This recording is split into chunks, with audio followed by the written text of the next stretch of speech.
I'm very, very delighted to be here. I was rector of St. David's Church in Roswell until 2019. And Darlene and I have been looking for a church home ever since then. And we have decided that we are going to settle here. And, there are a whole variety of reasons behind that. One of those is that we both insist on really excellent preaching. And the preaching here is superb. And we love the liturgy, and we love the friendliness of you, so we are delighted to be here. And I know that we will get to know each other better as we go along. Welcome. It's okay. Welcome, everybody. Clearly, next time we may be in Gable Hall. Thank you for your care and attention. Have you been properly introduced? Yes. Thank you, and thank you, Victoria. Then I'll stop interrupting. Okay. But I just want to move ahead. By way of background, I'm a retired Episcopal priest. Oh, and there is Victoria, who started her ministry at St. David's. I served 8 parishes in 4 states over 45 years. I have a Ph.D. in history of religions from New College at the University of Edinburgh in Scotland. After retiring from parish ministry, I've served in the faculty of the Canberra School of Theology here in Atlanta at Emory University. Oh, and there's Colin Brown, who was one of my students at Canberra. I also chaired the board of the Absalom Jones Center for Racial Healing for many years, and for them I developed 2 classes. One was called Spiritual Formation for Racial Healing. It was exclusively online, because we didn't start it until after the COVID shutdowns. And we've had people from 40 states and several countries take this class, which is the power of Zoom. And I also developed what I'm going to be presenting to you over these 4 sessions, the history of racism in America and white privilege. But we did this for clergy pilgrimages, that clergy came to Atlanta, and we had clergy from almost 40 dioceses in the United States participating in these programs. So this is basically what you'll be hearing today and in the next sessions. We have 4 sessions focusing on the issue of racism in America. Today, part 1, which is colonial America. In 2 weeks, because there's the One St. Martin's. The one St. Martin's service next week. Part 2 will be the 19th and early 20th centuries. Part 3 will be the bulk of the 20th century into the 21st century. And the final session, this is where we're moving, is to talk about white privilege and the path to racial healing and reconciliation. Academically, thinking about racism in the past 15 years has been dominated by critical race theory. Have you ever heard that? Critical race theory? It was initially developed by legal scholars like Derek Bell, Kimberly Crenshaw, Richard Delgado, Charles Lawrence, but it's very narrow in its basic argument. It's saying that racism is structural rather than just interpersonal, and that white supremacy is real and maintains its power through the law. It will be possible to end racism by dismantling the legal structure that supports it. Very controversial. Divided many Americans around this, particularly our politicians. But it's inappropriately become an umbrella term to cover all the discussions of race in America, particularly teaching of our nation's history through the lens of racism. That's not what critical race theory is about at all.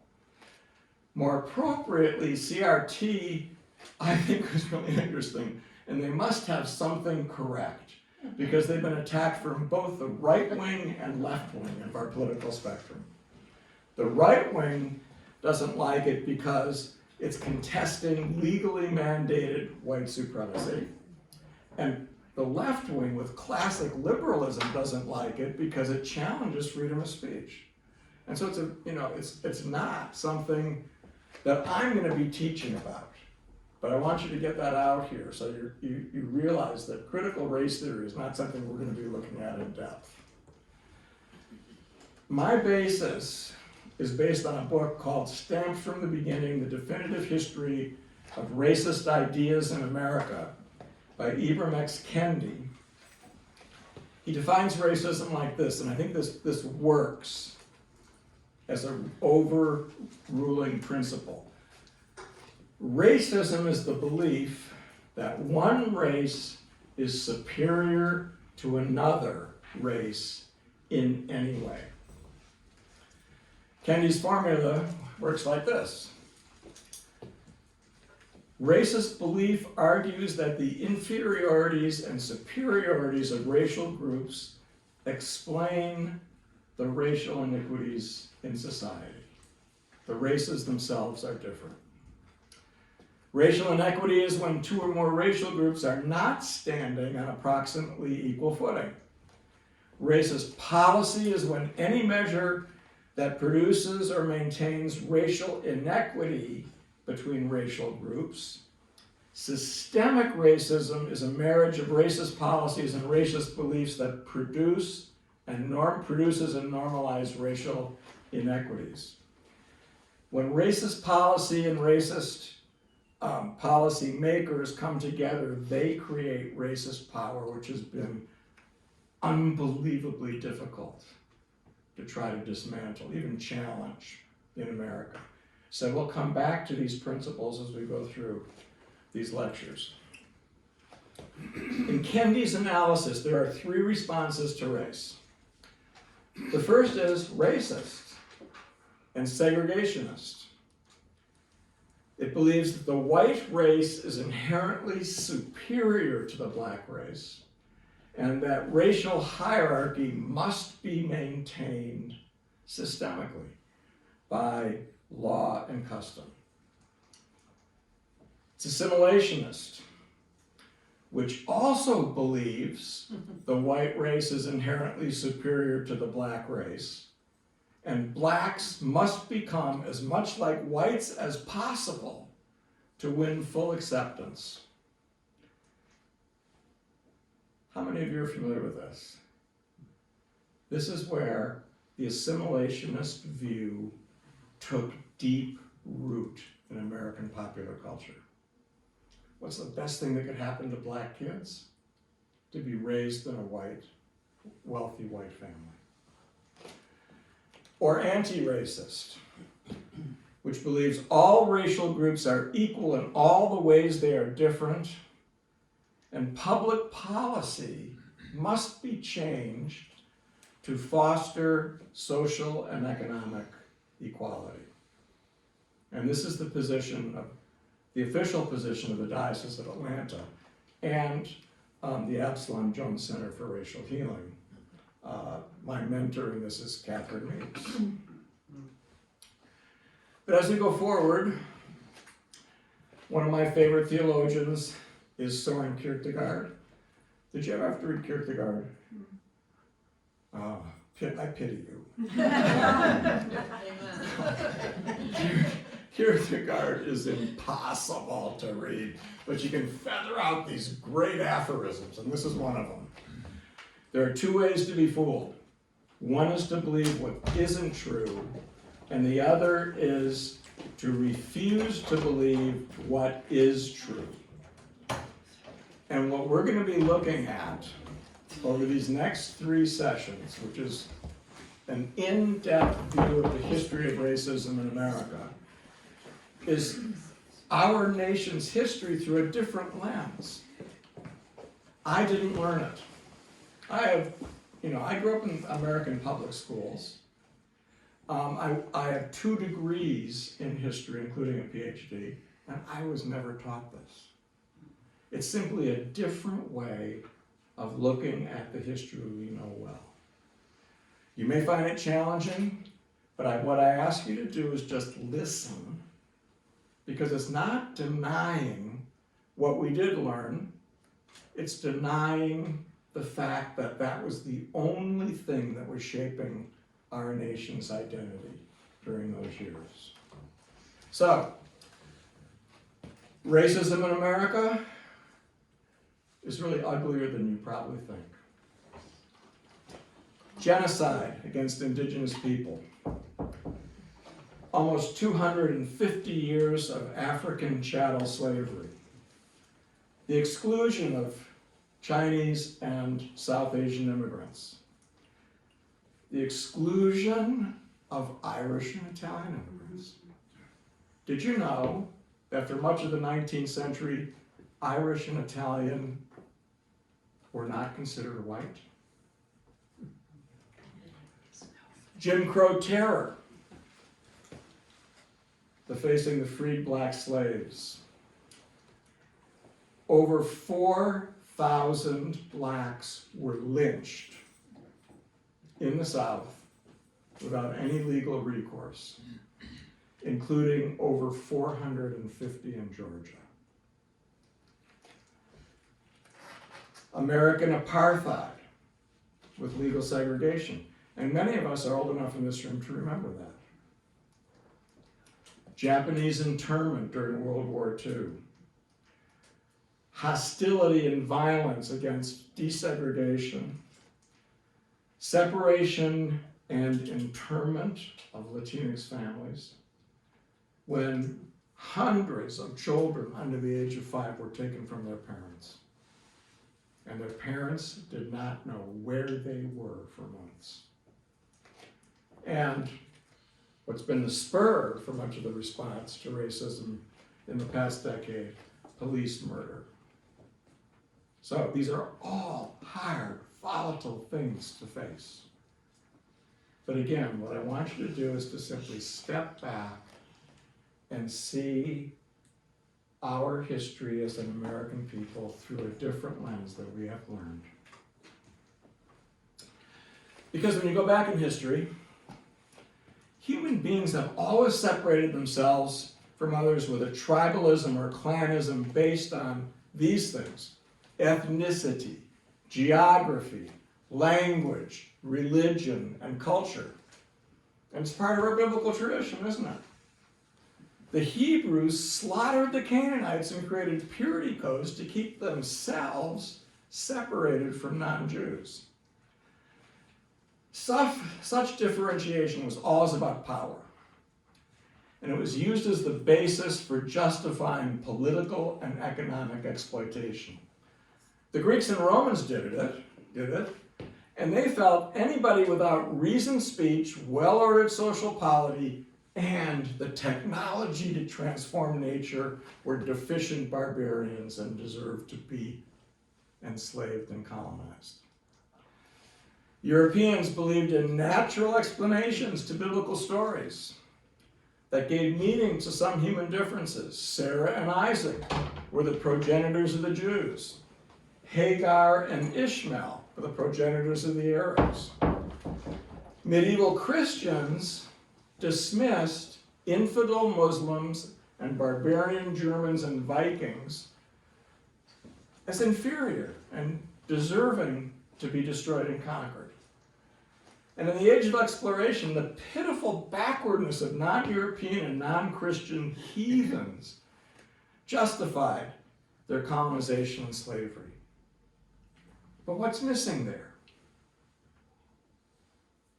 Did you hear anything about race? Race had nothing to do with this. But adding race to the equation changed how some people dominated others.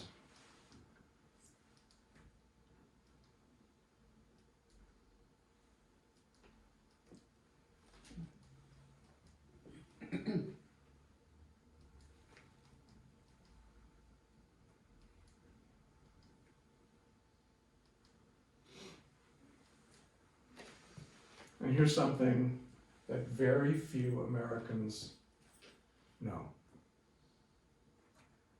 And it's something, with all my degrees in history, I was never taught.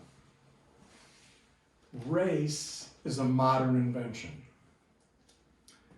The Portuguese invented race when Prince Henry inaugurated the African slave trade in the 1440s. Slave trade had existed all along. Medieval Islamic and Italian Christian slave traders were not racists. They enslaved Africans, Arabs, Europeans without any reference to race. And if you went to a slave market in Genoa or a slave market in Tripoli, all three of what we call races would have been sold into slavery. It was the Portuguese writer, Gomes de Zurara, in an amazingly seminal book, The Chronicle and Discovery of the Conquest of Guinea in 1453, who the first time we can find in any historical record anywhere, grouped all Africans into a single race. To justify the Portuguese slave trade, he wrote that this race lived like beasts without any custom of reasonable beings. They had no understanding of good, but knew only how to live in a bestial sloth. And as Ibram Kendi writes, the root problem of racism has always been the self-interest of racist power. If you're making money out of racism, you find a theoretical theory to support it. And brilliant intellectuals like de Zurara produced racist ideas to justify the pre-existing racist policies of those in power. But the concept of racism did not exist until then. But this idea of race was then carried to the Americans by Columbus to justify and colonize the enslavement of Native Americans. Columbus described Native Americans as timid, uncivilized, cannibalistic, possessing neither cities, technology, or religion.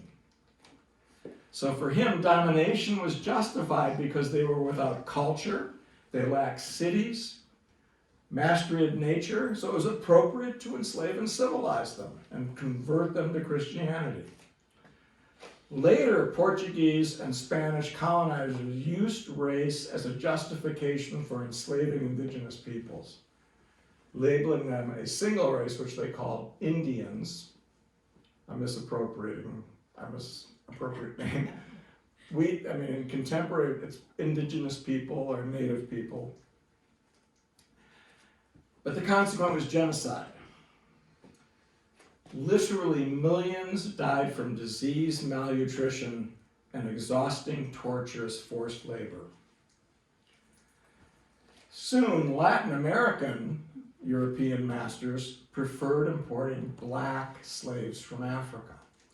Because as the Spaniard Alonso de Zuazo wrote, contrasting the beastly race of blacks as strong for work, as opposite of the natives, so weak they can only work in undemanding tasks. There is one mine in Bolivia called the Silver Mine. It's in the city of Potosí, in the central highlands of Bolivia, which is the major source of Spanish silver for 2 or 3 centuries. Guess how many Indians are estimated to have died, enslaved as working in that mine? Over 150 years. Over 5 million. The average worker lasted for less than 6 weeks working in those mines, and they just replaced them with others. In North America, European colonists' desire for land resulted in centuries of conflict with indigenous peoples. In Virginia, the colonists and the Algonquin Native Americans under King Powhatan were constantly at war. Something changed this briefly.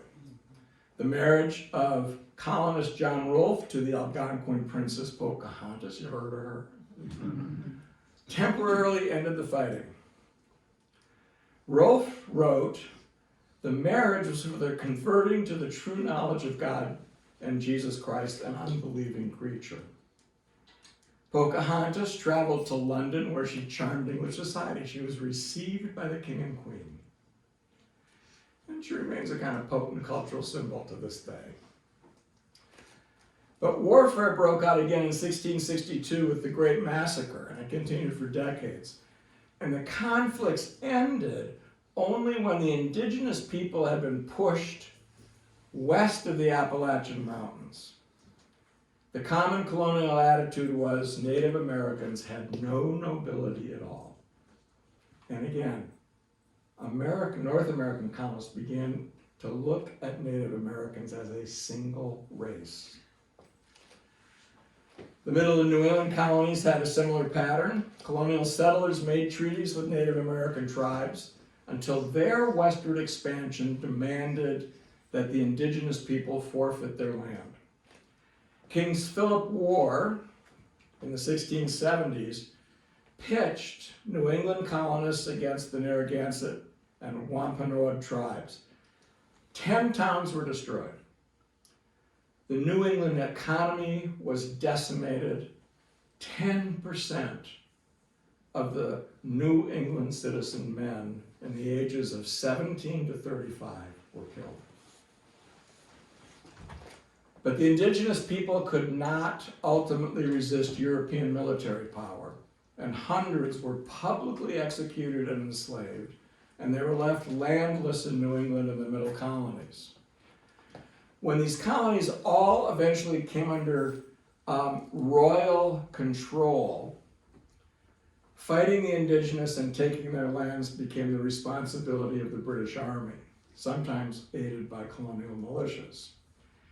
Yet, and again, I can't emphasize this enough, through the middle of the 17th century, until about the 1680s, that late, very few people anywhere in the world thought in terms of race.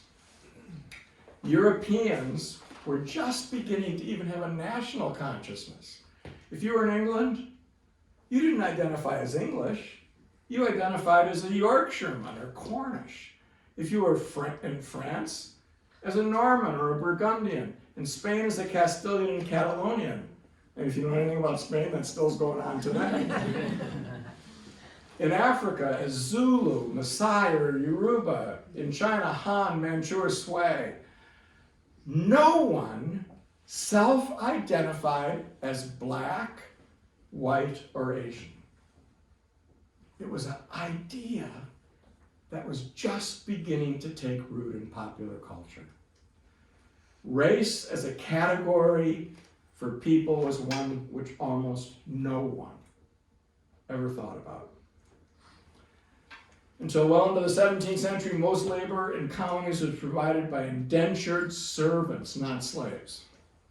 This is very important for us to understand. European indentured servants contracted for voluntary labor for a set number of years in exchange for passage for the cost of passage to North America. But think about this. The percentage of the population that was indentured went from a low of 25% in Massachusetts to a high of over 75% in Virginia and Maryland. On August 20th, 1619, the first Africans arrived in Jamestown. Guess what? They were indentured. They were not enslaved.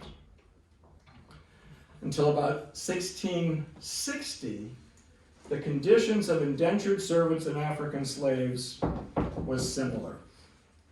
They worked side by side in the fields and trades on the wharves.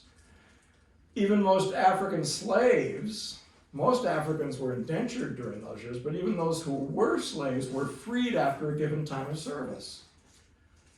In some Virginia colonies, over a third of the blacks were free in 1660. And then everything began to change. Guess who was behind that change in policy and culture? It was those two, if you're Puritan, mindset like I am. It was those two nefarious Stuart kings, Charles II and James II. And you know what they wanted? They wanted to profit from the slave trade.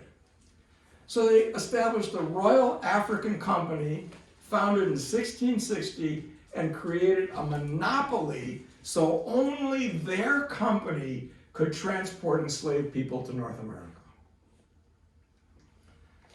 Well, with the king supporting the slave trade, England's colonies began to put servitude on a little different level. Legislation was passed in Virginia, but not until 1670, stating that non-Christians, which they meant by Africans, arriving in the colony by ship were to be enslaved for life. Other laws were enacted in the colonies, legally establishing different criteria for white indentured servants and black slaves solely on the basis of race. And race never appeared in any kind of legislation until then.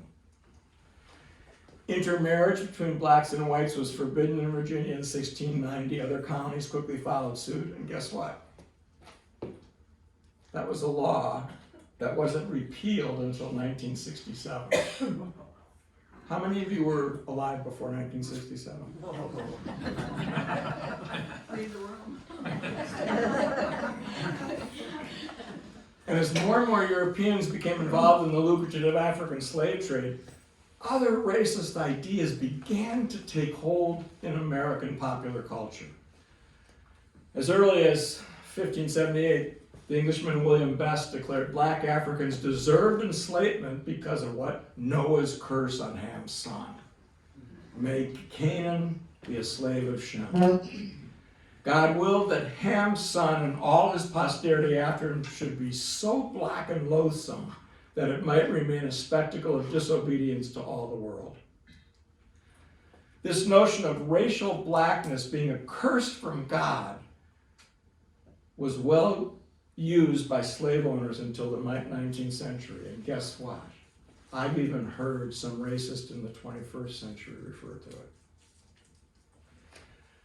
But then there was a seismic shift beginning. In 1735, the Swedish zoologist Carl Linnaeus, how many of you have heard of him? If you've ever taken a class in biology or zoology, it's the Linnaean principles that are behind that. He gave the idea of racism a scientific patina in his great work, Systema Naturae.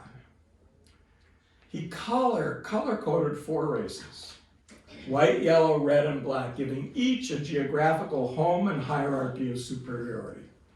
Guess who was at the top? Homo sapiens europaeus.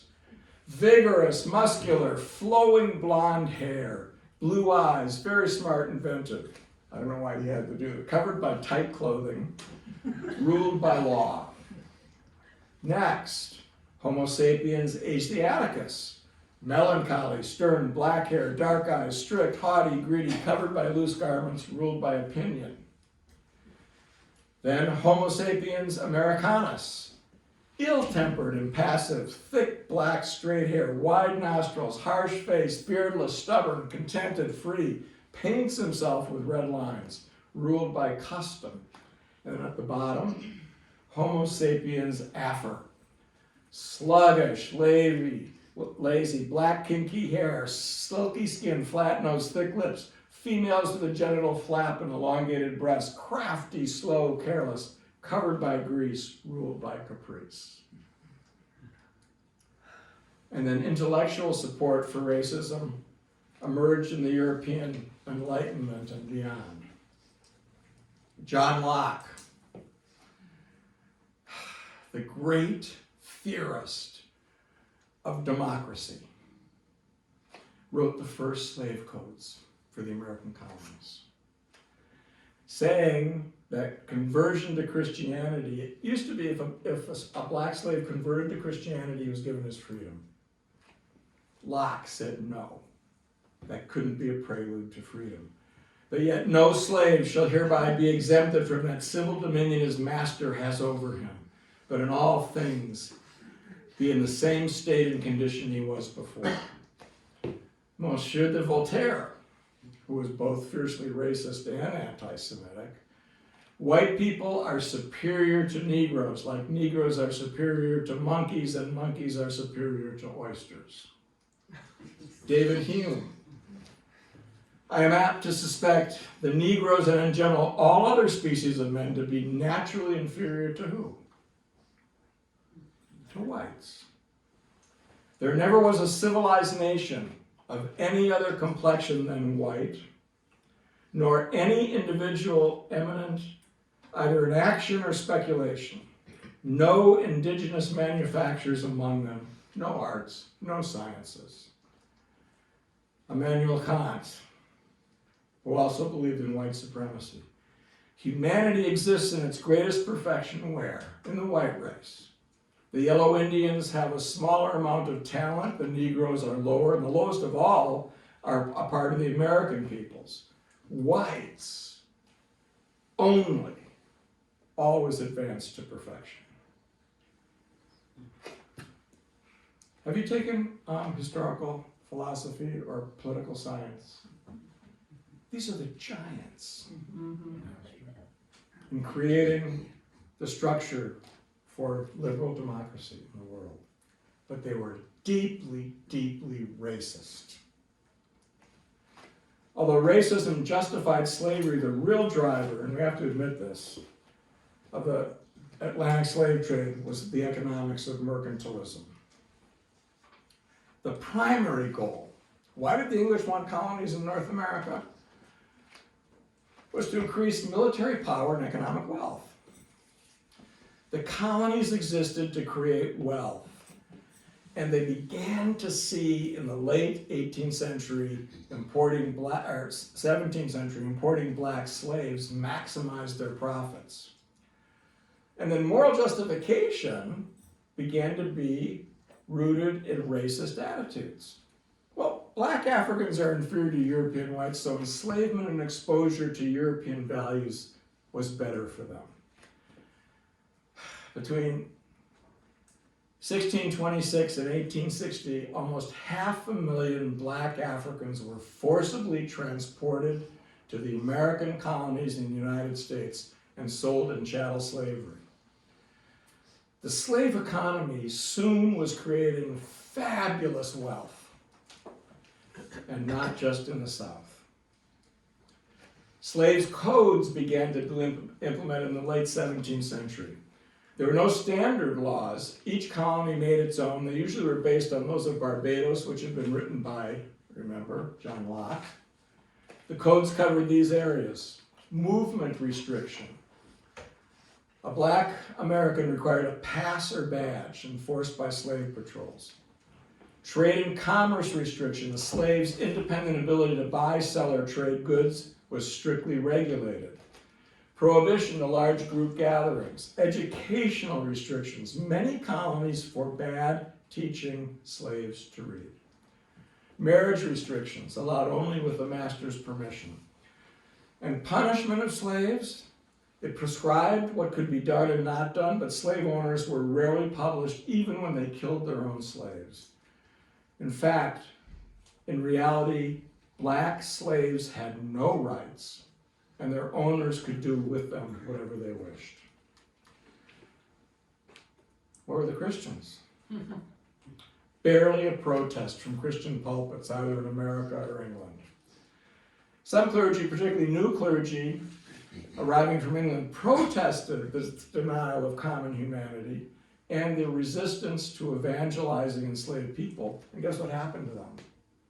They were sent immediately home. The vast majority of clergy remained silent about slavery and this new idea of racism. Individual Christian protests were rare and not capable of turning back the expanding institution of slavery as huge profits were being made from rice and tobacco as well as from leasing slaves to work for others. Churches in the British colonies, which are regionally based, divided into competing denominations, were no match for the economic lure of the fortunes to be made in the African slave trade. Some Christian leaders, I gotta tell you how troubling this was for me to discover, were deeply racist. Cotton Mather, ever hear him? The leading Puritan clergyman in New England believed it was God's providence that white Christians enslave ignorant black heathens in order to convert them to Christian faith. He owned several slaves himself, and he encouraged other New England clergy to buy slaves. Have you ever heard of George Whitefield? He started the Great Awakening, the great revival in American history. One of the greatest preachers of all time. He not only owned slaves, he had his slaves work his Georgia plantation before slavery was legal in the state of Georgia, or in the colony of Georgia. Francis Asbury, any of you Methodists? Well, we've got a great revival happening in a college where that is named after him right now. He was the first Methodist bishop in America. I need to go back. Sorry about that. His home church of St. George's in Philadelphia forced blacks, mostly freed slaves, to sit in the balcony. If they tried to sit in the nave, they were forcibly removed. He refused any blacks to receive communion on the church's main floor.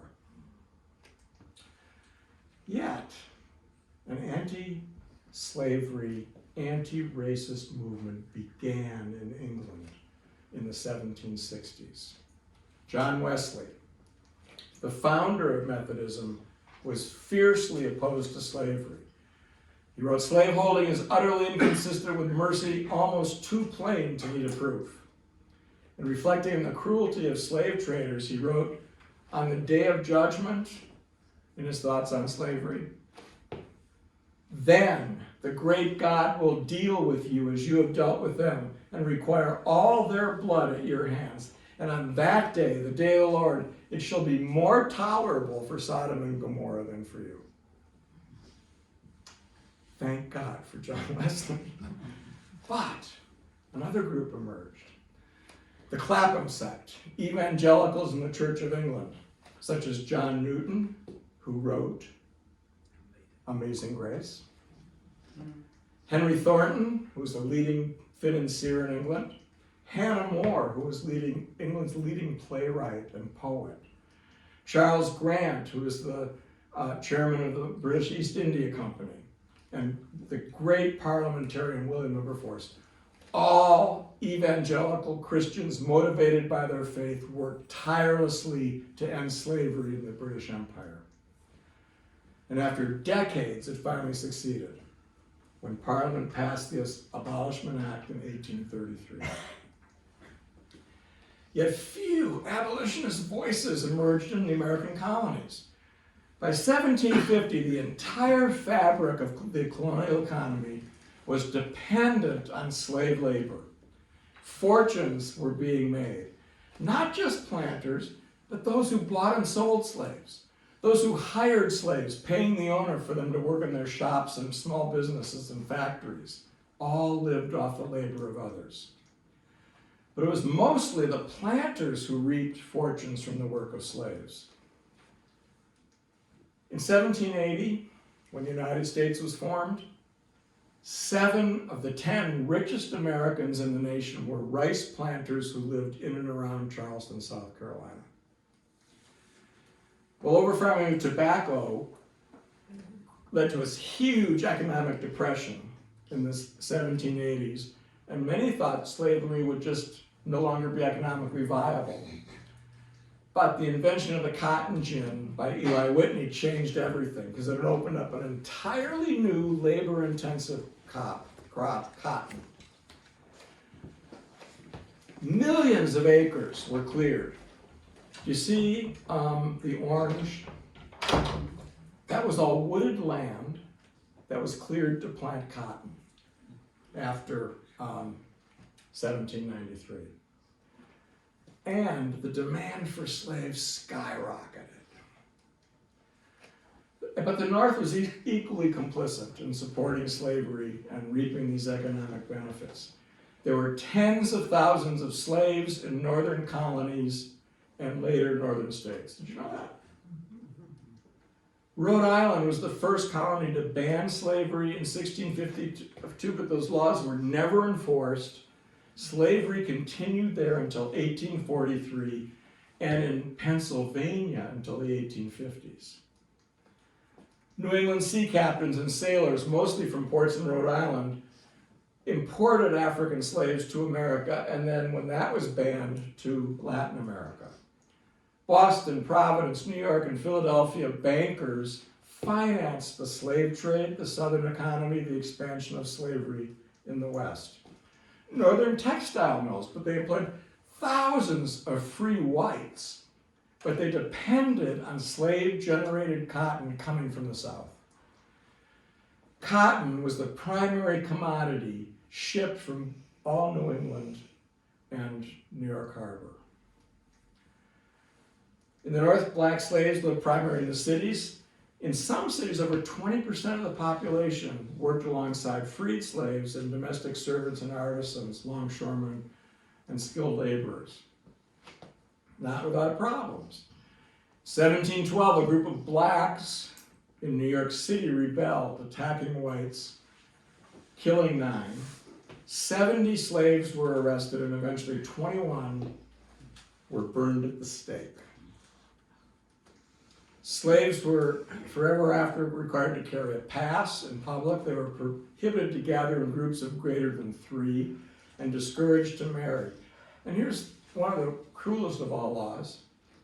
If you wanted to sell your slave, give your slave freedom, you had to pay a tax of over 200 pounds, which was about 3 times the cost of the average slave. So economically, who would make that choice? In 1740, New York had the largest slave population of any American city after Charleston. Almost 25% of the population of New York City were black slaves. Imagine that. That's about 3 times the number of blacks that live in New York City today. There was strong economic competition between blacks and poor whites. When a series of fires set Manhattan ablaze in 1741, rumors spread that they'd been set by black slaves and poor whites trying to overthrow white elites. 161 blacks and 20 whites were arrested and tried. Over 100 were executed or exiled. The executions were public, either hanging, but mostly burning at the stake. Okay, so all of this, when America tried to move to independence, what time do we have? I don't know, watch here. 10:50. Okay, I'll try to bring this to a close. The primary task was to convince a majority to support revolution.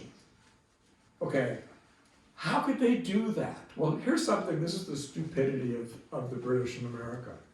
They began sending agents to incite slave insurrections and also indigenous people along the borders. And to make this work, the Virginia governor in 1775, to try to stop this American movement toward independence, emancipated all the slaves in Virginia to punish the slaveholders. Well, it was totally ignored by the slave owners. The Patriot leaders, however, found something then that they could use to unite all the American colonies. Fear of black and indigenous peoples' violence and rebellion. The final grievance against King George had to do with this, that he instigated these rebellions. As they struggled to create a new nation, they wrestled with the issues of liberty and slavery.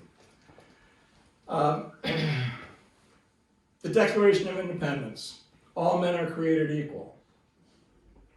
It's at the very heart of our American identity. Had nothing to do with individual rights.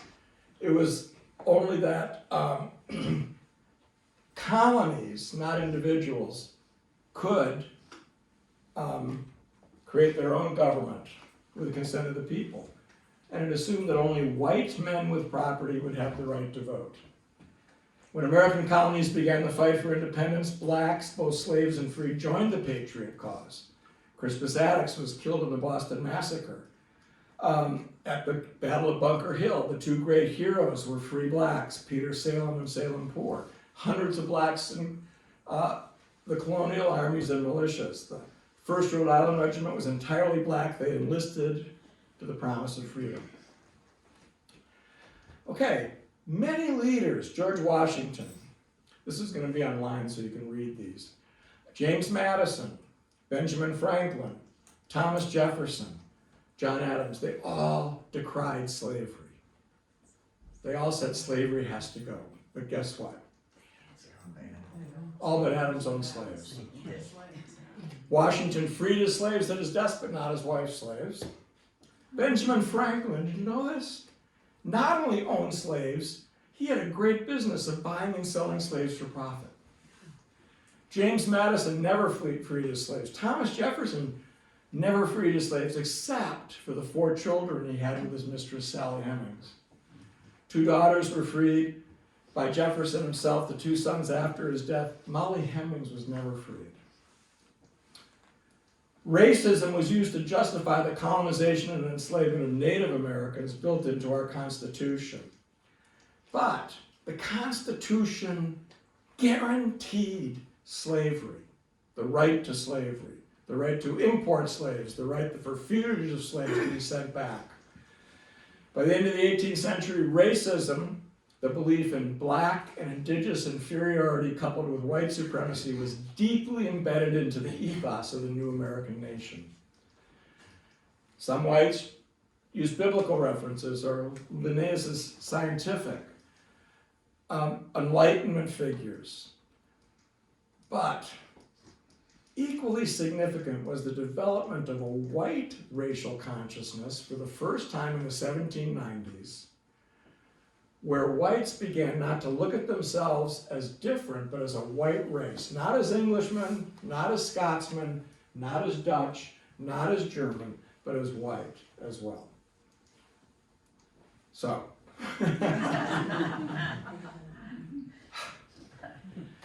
we've got 1 minute for questions and comments. But if you will, we can, I can pick up here when we begin next week. So if you've got comments or things you'd like to reflect on, we'll begin by talking about them before we move into the 19th century. 2 weeks. In 2 weeks, correct, because next week we've got the one liturgy. So thank you very much. Wow. I will tailor this as we go. And next week we'll look at the 19th century, but we will close with a little prayer. The Lord be with you. And also with you.